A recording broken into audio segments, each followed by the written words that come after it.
உங்களுக்கு mechanical கான்செப்ட்ஸ்லாம் automate பண்ண பிடிச்சிருந்தா கண்டிப்பாக இந்த கோர்ஸை நீங்கள் கன்சிடர் பண்ணி பார்க்கலாம். அதுதான் நம்ம ரோபோட்டிக்ஸ் அண்ட் ஆட்டோமேஷன் கோர்ஸ்.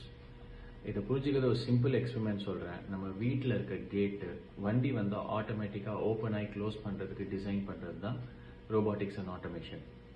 அது இன்னும் அட்வான்ஸான அப்ளிகேஷன் பார்த்தீங்கன்னா மேனுஃபேக்சரிங் ஃபெசிலிட்டிஸ் எல்லாம் பார்க்க முடியும். உங்களுக்கு குட்டி குட்டி ரோபோட்டிக் ஆர்ம்ஸ் வந்து அங்கே லேபரில் இருக்கு, அங்கே ஃப்ளோரில் இருக்க லேபர்ஸ்க்கு எப்படி அசிஸ்ட் பண்ணுதுன்னு சொல்லி இதெல்லாம் அட்வான்ஸ் அப்ளிகேஷன். இதை டிசைன் பண்ணுறது தான் ரோபோட்டிக்ஸ் அண்ட் ஆட்டோமேஷன் இன்ஜினியர்ஸோட வேலை.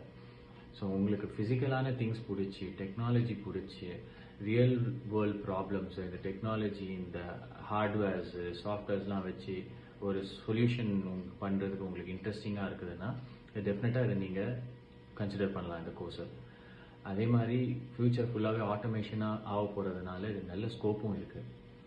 மீதி எல்லா டீட்டெயில்ஸுமே டிஸ்கிரிப்ஷனில் ப்ரீஃபாக மென்ஷன் பண்ணியிருக்கேன். நிதானமாக படித்து அதில் படிச்சிங்கனாலே உங்களுக்கு ஒரு தெளிவு கிடைக்கும். அதுலேருந்து நீங்கள் பயன்பெற்றுக்கொள்ளலாம். நன்றி.